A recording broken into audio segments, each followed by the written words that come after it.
So next देखिए, इस word में भी आप लोग बहुत कंफ्यूज होते हैं और बहुत मिस्टेक्स करते हैं। ये देखिए, अब नून के साथ में क्या है, अलिफ है, और नून के ऊपर फता है।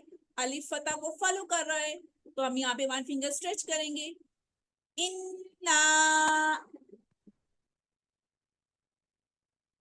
ओके। इन। इसके ऊपर मद भी आ गई ना, जब इस मान वाली मद आती है इट्स मीन हमने वन फिंगर नहीं 5 फिंगर स्ट्रेच करना होता है। ओके।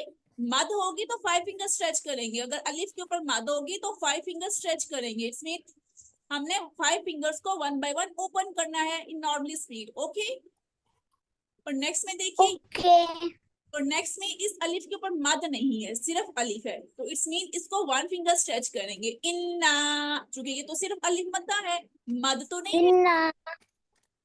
ओके। इन्ना।